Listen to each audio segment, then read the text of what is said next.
Well, good morning, everyone. My name is Cody Hall. I'm the host of The Faces, Entrepreneurs Are People Too, and the founder and CEO of Telehelping, a virtual staffing organization, and the here sponsor of this podcast. So I appreciate you, Telehelp. I have a wonderful guest here this morning, Porsche Love. What a nice name. How are you this morning? I am amazing. I'm amazing. How about yourself? I'm great. You know, I enjoy Porsches and I enjoy love. So, like, how Perfect how combination. about that, right?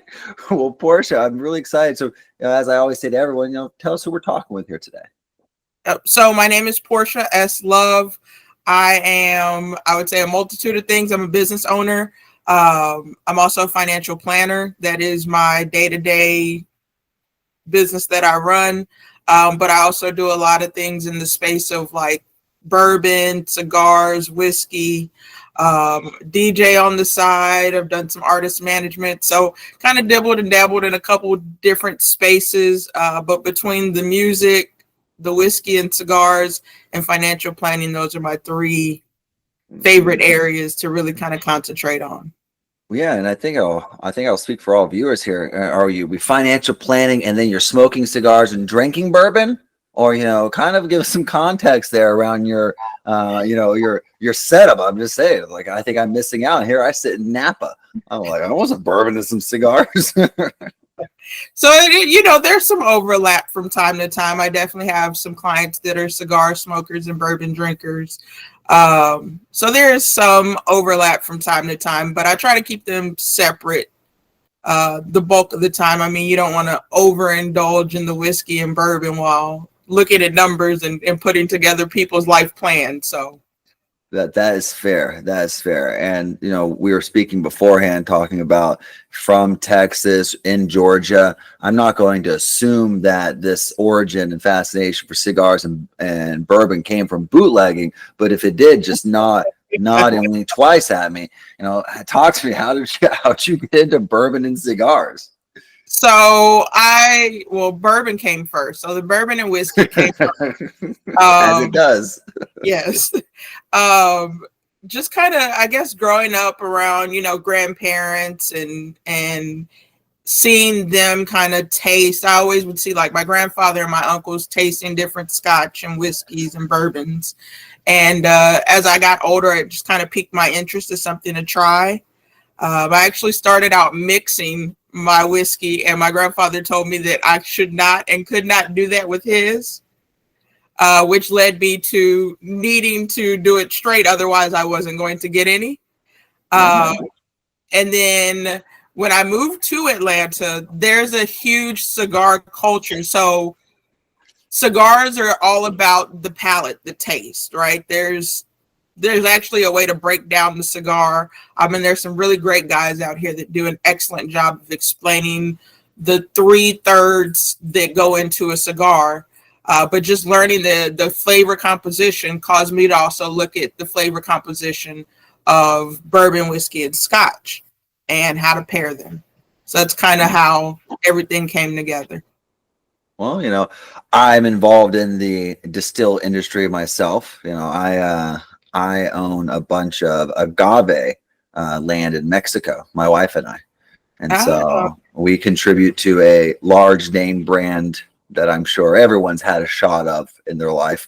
And so, we have about 50 acres in Mexico of agave that we grow to 8 years of growth. And then we sell it to a company that is well known in the industry. Yeah. And, What part of Mexico?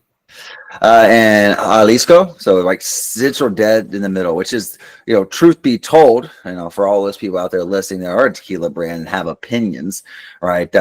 Tequila comes from Jalisco, like it doesn't come from other places. And I've driven all across Mexico, and the Mexican people are the type that will plant something if someone will buy it. And so when The Rock and Cardi B and Kim Kardashian, everybody wanted their own tequila brands, right? All these folks going crazy. The Mexican people like, we will give you tequila. And so I swear they planted agave in every crack in dirt in Jalisco. But you'll see is if you drove out towards the coast and into like the further non-volcanic regions of Mexico, the agave changes from this dark blue purple, which is just beautiful, which is all mine. We do blue agave is all our agave, but you'll see it start turning yellow and brown. It's not good. It's just not what you want to make tequila with, and now find its way into the plastic bottle tequilas. And so every liquor has its plastic bottle level. So, Right. but we tequila comes from our property is about an hour and a half from tequila, and so it's not in tequila, but if it's in the central area of Jalisco, it's going to be a very good area for growing agave. Okay. We just came back from Mexico City, and oddly enough, I went to a rum tasting and distillery and couldn't find a tequila to save my life. Mexico City, being what it is in Mexico and representing so many different elements of Mexico, is the largest city in the hemisphere at 20 million people. And so it has everything, and especially if you find yourself closer within the blocks or region of the greater embassy, you're going to find, that it's going to be a lot of American and European salute influence, bourbon being one of those things. And so, yeah, Mexico City is wildly diverse. They even have a little Japanese town not too far off from, in Chinatown, not too far off from, where the U.S. Embassy and everything is. So very culturally diverse city. Yes, very unique city. Yeah. So tell us, why financial planning? Like, you're over here, smoking cigars, drinking bourbon, and you're thinking about numbers. Talk to us. What led you to that route? So it actually started back in, I would say, really once I graduated college. I ended up moving back home. I thought, like most college graduates, you think I'm going to get out, get this wonderful job, make six figures, and just live life. And it was actually good plan. Good plan. Right? I mean, why not? I've served my 4 Straight years. line, right? Send me straight to VP. That was the plan. Perfect. I like it. And it was during the housing crisis that I graduated. It was during those years. So job market wasn't that great. And I ended up working in a call center, handling default mortgages. Oh, wow. And for a bank, one of the top banks that has had a lot of controversy around their mortgages. So, I think most people, maybe not nowadays, but, I would say people born in like the 80s and maybe early 90s and going back, a goal is to own a home. You want to graduate, get a good job, buy a house, kind of build a family, that kind of quote unquote American dream. But working in default mortgage, I saw people losing their homes. And it wasn't just like, oh, I'm a few months behind. It was, I haven't been able to pay in 3 years. I can't even afford to feed myself. I'm drinking milk and eating bread every day. Like, it was bad. And for somebody who's coming out eyes wide open, ready to like conquer and achieve all these things, I still have a place in my heart where I have compassion for people, right? So I said, I've got to figure out a way that I can help educate people, help people avoid these pitfalls. And I'm sitting here listening to people tell me is the reason why they haven't been able to pay their mortgage. Now, some stuff I couldn't control, like divorce, I can't control that, right? But not a marriage counselor. Right, I'm not a marriage counselor. But if I can impart some wisdom, if I can use my expertise and my network of resources to make life just a little bit easier for you, to help you avoid foreclosure or avoid having to file bankruptcy or live paycheck to paycheck, then that's something I would love to do. Not to mention, I love numbers. I've always enjoyed figuring out numbers and running businesses, and that kind of thing just excites me, the fast pace of it. So my mom got ready to retire, and she ends up meeting a financial advisor. And she's actually the one that told me, she said, I think this is what you need to look into. Looked into it, and I was like, this is like the perfect combination of everything that I love to do. Help people, work with numbers. It just made sense. So I'm one of those people, when I see it, it makes sense. I'm off in a sprint, and that's what it's been ever since. That's a great origin story, and I think that, well, young adults nowadays who didn't experience the financial crisis, who only knew, millennials, I have to say, we have such an interesting take at it because we've had it all, right? We experienced 9/11, right? We experienced, the housing crisis. We experienced COVID, right? And unfortunately for us, we're also going to experience the next great war, right? And I used to think about like my grandmother, right? My grandfather who grew up during the time of like World War II, right? These folks, my grandfather fought in World War II, right? He fought in Korea, lived through Vietnam, right? And saw all this, like, what is incredible that they lived through this period of time where so much was taking place, so much controversy, so much world change, perspective change, nation, civil rights, like everything was all taking place during that time period. I feel like the millennials are that version of now. I feel like we're taking it all straight to the face. It's just like, and I think what's interesting is you come out of college, right, and give you a perspective. Like I was in the Marine Corps during this time period, and I was lucky that my pay was fixed, right? Also, dealing with the world's controversies at this time, very much in the middle of two wars, but coming out and bright-eyed, bushy-tail from this world, and you're like, I'm going to take it on. And I was just having this conversation with my wife the other day, like, how great would it be if life was just a straight line, right? You go to high school, and then from high school, you go to college, you study something of value. And then after college, you get a job in the same place that you studied of value that pays you well enough to provide for yourself, buy a house, have a family, and then just go straight up. Unfortunately, that's not the case. Very much like I referenced the stock market earlier. It's, and I tell people all the time, sometimes we have to go down to go up. And we have to establish base. We have to establish strength. And if life was just a straight line, I don't understand why I'm not a billionaire already. Right? I don't get it. Right? If life is supposed to be a straight path, I don't understand. No, it's not. And I think it does that because it's the human experience. Adversity gives us something to work through. No, that's super accurate. I couldn't agree more. That's great.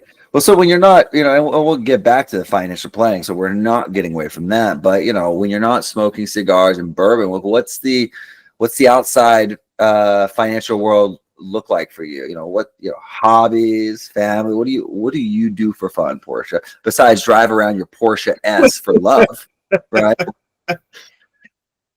Outside of the bourbon, cigars, and financial planning, I DJ. Again, I'm like a serial entrepreneur, so I do have other businesses that I'm growing and concentrating on. I have a dog. I saw your dog running around in the back, but I have a dog, so she does that. They keep you very grounded, I'll say, because they're like children. So I have a dog.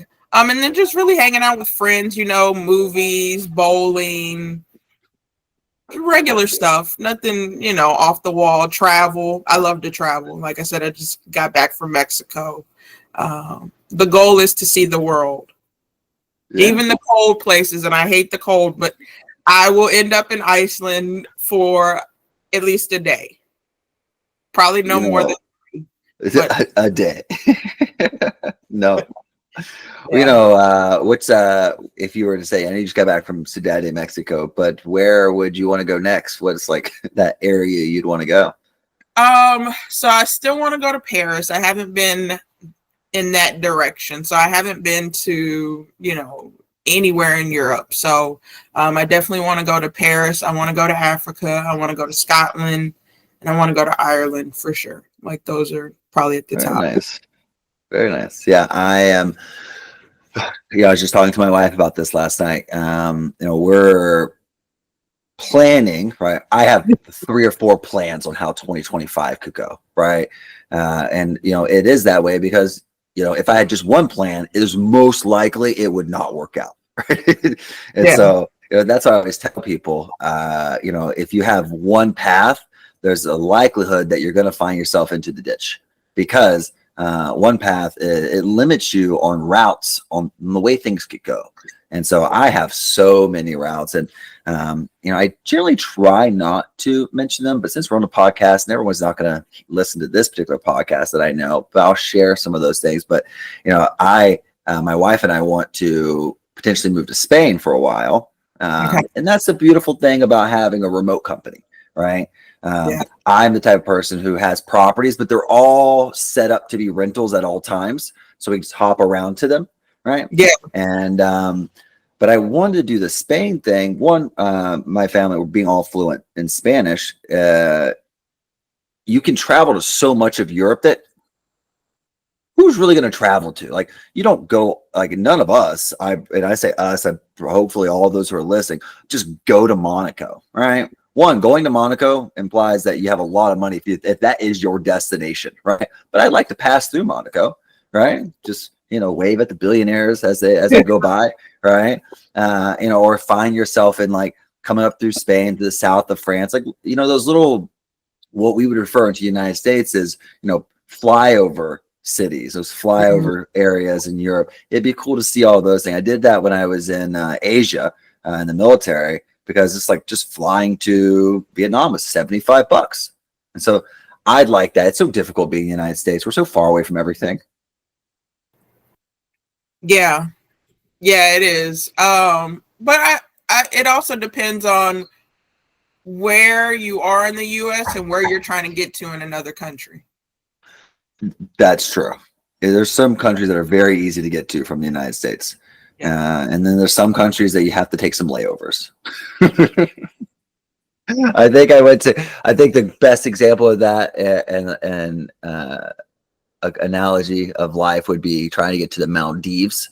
I was one of those people who took part in during COVID. I was like, I am traveling places because it's cheap. No one's traveling. I'll travel. Yeah. Right. I'm like, I got healthy lungs, no preconditions. I'm like, if I get sick, I get sick. Hopefully I have the statistics on my side not to die. Right. But I'm going to take part. So I traveled a ton during COVID. And man, to get to the Maldives is like just so we were speaking about the analogy of life. I had to fly from LA to New York to Qatar. You got to wait in Qatar for almost 12 hours to catch the only flight that goes from Qatar to the Maldives. And it's just not like a small flight. It's another 7.5 hours, right, to the middle of the ocean. So and it's then like a you 4-day travel. Oh yeah, you're traveling for at least, I think it was like a solid 38 hours of travel. And then you get there, and if the pilot sneezed, we fly over the Maldives, right? And we get there, you're like, so it's an island. Okay. It's a pretty island. Don't get me wrong, right? But it's an island. And so and it's like, wow, like this took really long to get to. However, if you want to fly from JFK or Atlanta, for example, I can't think of a place in the world you can't fly to from Atlanta, right? And so it gives you a lot of opportunity. Yeah.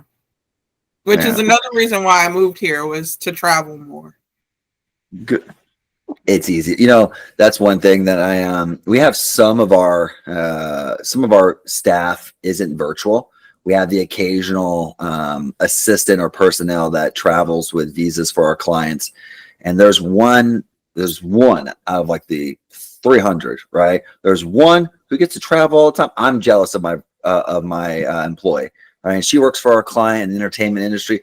I swear they just did a South America tour, right? Where she flew around with this entourage of people Yeah. in the entertainment industry. And then it's like, oh, we're going to be back for 30 days. And then we're going to head to Asia for a tour. And I'm just sitting here, I'm like, how did I get on the back end of this stick? You know, she technically works for me, and she's like 15 countries in the course of a 2-month period. And I was like, man, I have always traveled for work, but never to cool places, right? I was thinking about that. I was like, man, maybe I'm going to become my own virtual assistant. I'll become an assistant for someone in the entertainment industry. Maybe I picked the wrong path. Or you can just travel with her and oversee her that way. Right?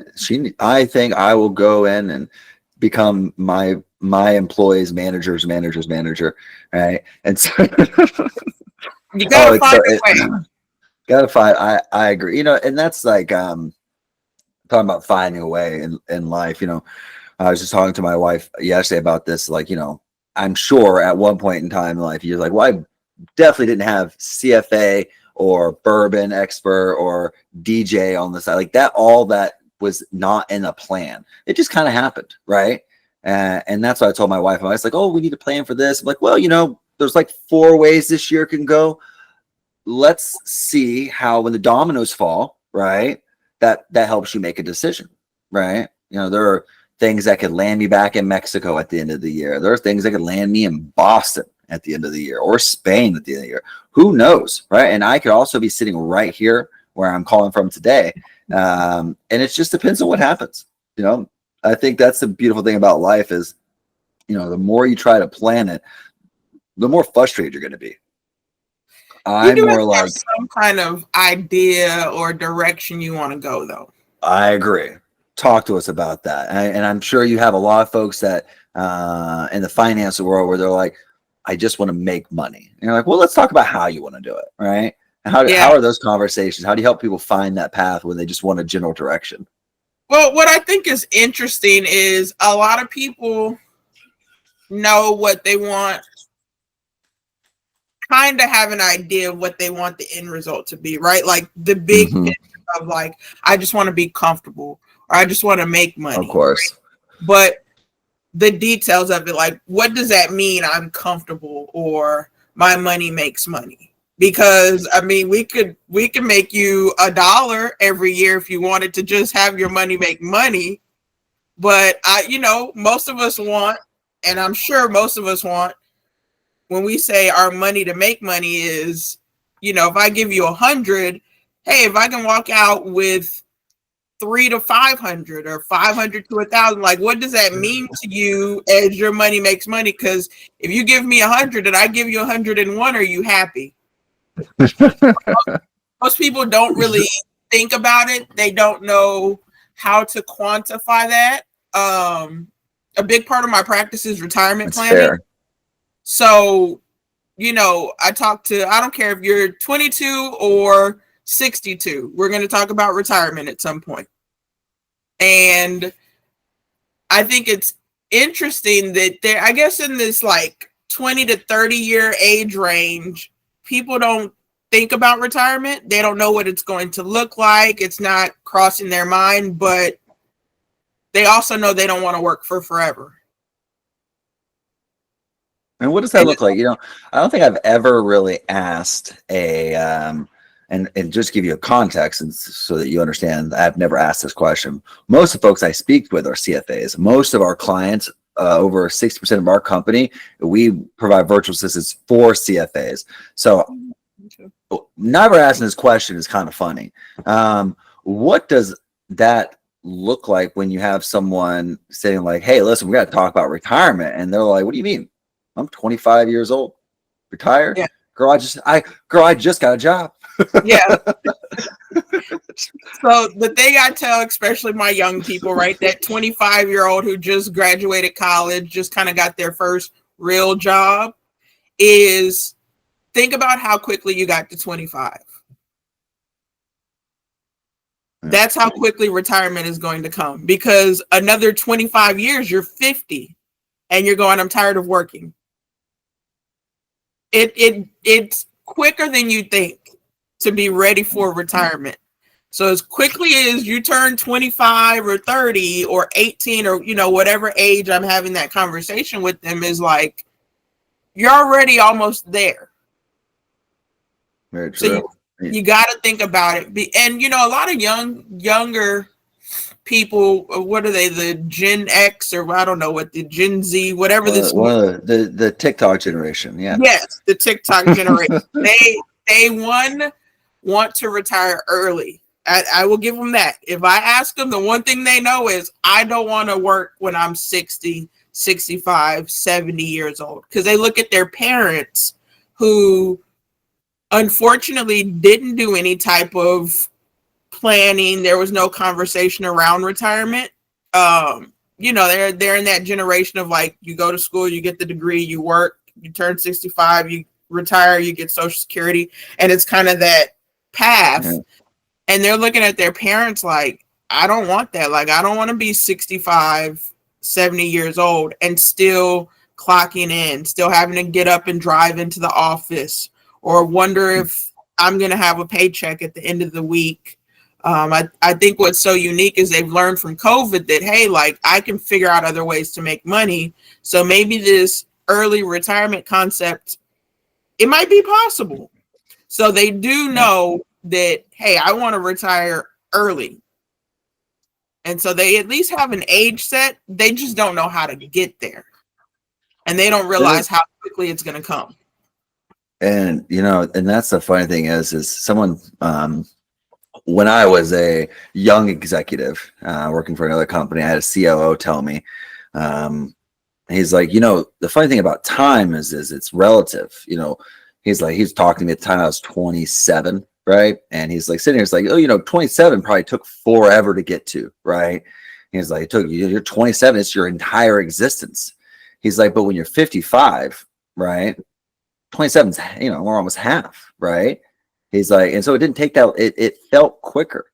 He's like, and when you're 60, a year feels like a month because it just ticks away over and over again. And, you know, I grew up, you know, government subsidized housing, you know, living on WIC, right? Eventually raised by my grandmother. So for me, I grew up always in the mentality is like, wow, I have to have enough to never worry, right? And enough to never worry to me isn't like money stacked away by the buttload. To me, you know, I have an annuity that will pay me the rest of my life, right? Stop today and I will always get that annuity forever. Yep. And that is doesn't matter what I do. Hang up this call, close telehelping tomorrow, stop trading on the stock market. I'll always get it. And I already own my house, right? Because I bought it when I was 20, right? And so on a 15-year mortgage, baby, mic drop. And so I know now, right? I'm done. Like I rest at night knowing like if all fails, me, my wife, and my kid, like we will have food and a roof. And which is something I didn't always know as a kid. Yeah. So, you know, I think that what's interesting in your perspective, especially started working with these younger folks, you know, how do you dial into those? What is that client profile for you? Are these younger people, you know, because I have a friend of mine who was famous on TikTok, right? Is famous. Technically, it's not closed down yet, but and she's been freaking out over the past couple of weeks because she's been making all this money and saved a whopping zero of it, right? I remember the first year she paid taxes on it. She's like, what do you mean I owe tax on this? I'm like, yeah, you know, you owe a solid 40% of that back to the government. You didn't put any of that away. She's like, I thought it was all mine, right? And sure, okay. And are those the type of folks that you're dialing in and chatting with? What's your client mix and who's that ideal person for you? Yeah, so right now I don't have a lot of young clients just because I think they're more like your friend, right? Like, I'll get to it later. I'm good. And then they go, oh, wait a minute. But a lot of people, what I have found is a lot of people don't know who to trust. And they don't, oddly enough, they don't know how to ask for help. So a lot of my young people are just kind of out there living life and doing whatever they want to do and kind of taking life as it comes, right? Oh, I got to pay taxes. I'll pay taxes. They don't realize that there's ways to structure their business so that they can retain more and pay less in taxes legally, right? So most of my clients are older individuals. I really prefer working with people, I would say mid 30s on into mid to late 40s. Those seem to be the people that are more focused on retirement, but not scared to still take some risk and invest and plan. Just seems like the older they get, the more kind of set in their ways, which I understand, right? Like, I think we all get to that point where when we're in our 50s and 60s, it's like, I've been doing this for so long, I'm not changing now. And either take it or leave it. So I really enjoy working with those mid 30 to late 40 individuals. Yeah. Well, I mean, ideally, right? And, if they're in their mid 30s to early 40s, they should be mid career or somewhere in their career. They are in a career. It's very rare that you have someone who's like 40 and wakes up one day and is like, you know what? I think I'm going to be a painter. Right? It happens. It does happen. But even me, me at 30 years old, I moved to Mexico, and so I moved to Mexico, started multiple companies in Mexico, and I just walked away from the healthcare business. Right, after I sold out of the company, I was like, I think I'm going to go a different direction in life because I don't want that. And so I took a sharp right hand turn. But I think most people in those ages are well established, and so when you're working with those folks, are talk about generally where are they at when they come to you? Do they have an idea what they're doing? Are they lost? Or talk to us. So most of them have no clue. They are saving. Some of them are saving. I kind of get a mix. I get a mix of doing very well in saving, a lot of different investments. So a lot of them will come to me because they're catching all of these different kind of TikTok, Instagram, YouTube trends of like, buy permanent life insurance and invest in crypto. And so there's all these different trends floating around, and they've kind of latched on to each one, and then they're sitting back and they're going, okay, money's doing well, but what the heck am I doing? Yeah. I get those that are at least, they're doing something. They just don't know what exactly they're doing. How does it fully play into their life? And then I have some, oddly enough, that have been on their own and working so long that they almost have the profile of somebody, I would say, in their 50s, right? Where they've experienced life, bought a house, it didn't work out. They've had multiple jobs. Debt is just crazier than they can handle. And they're like, I just need help first getting things under control. And then we can talk about the investments and what I should be doing. But I need to get a grasp on life. So I get a good combination of both. Which is natural. I mean, there was a period there where I was, before an entrepreneur, I was jumping around the different jobs. I didn't know where I was going to go, what industry I was going to be in. And, I definitely wouldn't say that I'm ahead of any pack. I think I'm like a good mid pack, right? If there's a bell curve, I think I'm right in the middle somewhere, of the flock, right? I'm not on the low side, but I'm sure as hell not on the upside either, right? And so, which is completely fine by me.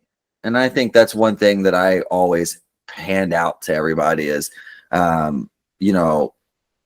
wouldn't say it, and I blame social media, right? This idea that to be considered successful, to stable, we gotta have the big houses, the cars, the money, the watches. If you don't have those things, right, you're doing something wrong. But I think what we're missing out, the true glory of it is being well off and unknown, right? That's my goal in life. Millionaires. Correct, right? I want to be left alone all day of the week, right? I don't drive flashy cars, though I love flashy cars and I love them very much. Big car person, right? I love my Toyotas, right? I love my fixed mortgages, and I love stable investments. However, I will also, at any given day, wager $10,000 on the stock market, right? Yeah. And that's okay because I know if all fails, I have an annuity and a house. But well, Portia, I really want to say, thank you for your time, and I want to open up the opportunity because I feel like you are in a really great space for so many people who are mid-career, and you need to start thinking about this. And like you said, some people come to me with all the money and no plan. Some of the people come with an idea, no money, and you're helping those. How do those people get in contact with you? Yep. So you can reach me a number of ways. I always say I'm very old school. My phone is always available, even on Saturdays. The only day I ask for peace is on Sunday. Let me rest. But you can call me anytime. My number is 678-757-5914. I have my website up, www.pslwealthstrategies.com. I am on social media, so I do the Instagram. I don't do TikTok, but Instagram, Facebook, LinkedIn. If you search Porsche S Love, you'll be able to find me. Wonderful. Well, Portia, it's been great chatting with you. You are a pleasant ball of energy, and I think that for those who do get to work with you, they're fortunate because finance, money, and investment can be very boring, and so it's good that you have a nice positive take to it. And for those who are watching, if you want guidance, I'm sure Porsche works with everyone around the United States. However, we are located there in Georgia. However, in the virtual world, there is no limitations to things, and so reach out to her if you're looking for that guidance. My one last piece I'll throw out there is if anybody wants to contact Porsche and for some reason you can't, you can always contact us at info@telehelping.com, and my team will be more than thrilled to create an email chain and connect you. If you want to be on the show, if you love the show, hit like, hit follow. We're going to continue to interview what I refer to as the hidden heroes, the entrepreneurs, the people out there who work hard every day to help you and to, of course, make sure they get fed as well. So again, thank you so much for your time, Portia. I hope you have a great rest of your day. You as well. Bye-bye. Bye. This video was brought to you by our official sponsor, Telehelping. Need support for your business? Telehelping connects you with top-tier remote staff to help you streamline operations and fuel growth. Go to telehelping.com and get started today.